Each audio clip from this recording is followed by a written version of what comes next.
Chapel Hill, I want you to know something. Coming to the crib. Translation, coming home.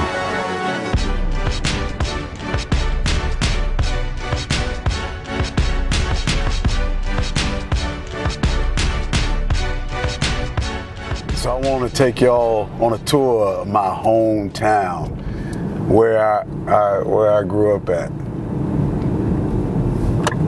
Chapel Hill, now known as Chapel Borough. Y'all ever heard of the Zac Brown Band? He got a song called, the only song I know about him is a song called Homegrown. And he says, from a small town where it feels like home, I have everything I need and nothing that I don't. So I want to take y'all on a tour of where it all began. You know, I'm an adopted son of Durham, of the Bull City.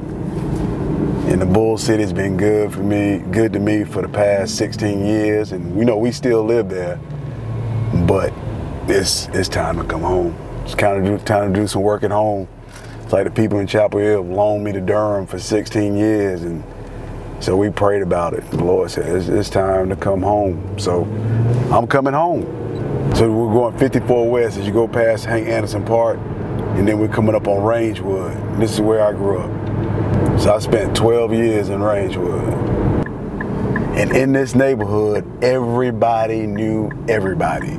Everybody knew everybody. And then you turn on my street. And so in the country, you don't have, everybody has a route. Did y'all know that? Y'all city folks. It was route. So my address was Route 180 Brenda Court. So the Blacknells lived there.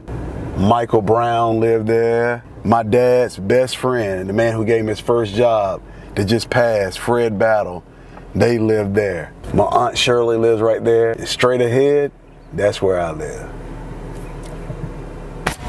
Cuzzo! What's going on? You good? Yeah. All right. Most memorable moment about this neighborhood is everybody was close. Everybody was close. You could leave your street and you could go, because everything just kind of went in a circle, and you can go to everybody's house. Kenya Young lived there. Nelson Downey lived there. The Satterwhites lived there. The Sanders lived there. Right here was Shanessa Pride. Willie, Shana, what's going on? Come around here. Chris Clark lived right there. The thing about it is, everybody being in a circle, like if you ran out of sugar, you just went next door. Right here is where my grandmother lived. I live right down the street from my grandmother. My grandmother, my grandfather, they live right here. See on the mailbox it says Davis. That's where my grandmother lived. So when we were sick, that's where we came. You needed pants hem, that's where you came. So after 12, I moved to James Street. James Street used to be where my mother lived, where my grandmother lived. And this is where I grew up. 104 James Street. So that's my dad, and that's my best friend right there, Jeff. He don't like camera. Hey, Daddy. Hey, you gotta do better for the filming, man. You messed up my thing. So my best friend that was just at the house that was yelling, put your seatbelt on, he was doing that because 54, where we just came from, you go a little further to a place called Saxville Hall. Is at the place March 8th, 1993. Me and my cousin Jason, I had my car accident. And we went off a boulder. I went through the windshield 3 times. Had 1,500 stitches in my face and lost sight in my right eye. So every time he sees me and I forget to put my seatbelt on, he's like, man, put your seatbelt on. Even though I'm the oldest and he trying to tell me what to do. But, you know, this is my best friend, it's my boy. He's supposed to look out. So right here is where the best part of my life other than salvation began.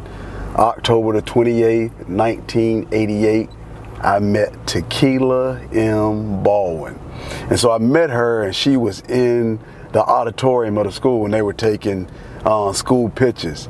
And I asked the social studies king, Miss Betty King, social studies teacher, Miss Betty King, I asked her, you know, who is that girl over there? She said, that's Tequila, leave her alone. She gonna do something with her life. And so don't you mess with her. And I was like, nobody, I don't want to talk to her, no way. She said, good, stay away from her. But I liked her. And so one day I asked her to be my girlfriend and she said yes. And I was playing basketball then. Coach Camp was my coach. We had a really good basketball team that year. And I asked her would she walk me to basketball practice. And she said, sure. Now, when I asked her to go with me, I didn't know she was a church girl. I was a normal adolescent boy.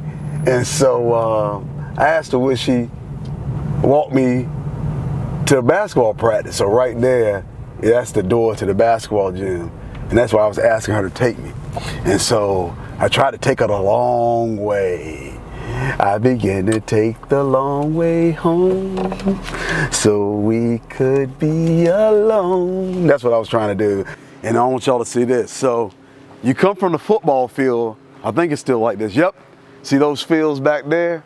And so what you do is you walk from the football field to the soccer field and you cut down the hill and you come around here. And then so I had her to come the long way and I brought her back behind here in this spot right here, this spot. I stopped right here and I said, hey, you gonna give me a kiss? And she said, I don't kiss boys. I said, oh my God, oh my Lord. She wanted to give me a kiss and she shook my hand and told me, I will see you later. I have choir practice tonight. Church girl. I done hooked up with a church girl, Lord have mercy. So look, you saw where I was born, where I grew up, where I met Elder T. On some shows they say, hey, it's time for y'all to get out of here. I'm saying, I'm coming home. Time for y'all to come check me out.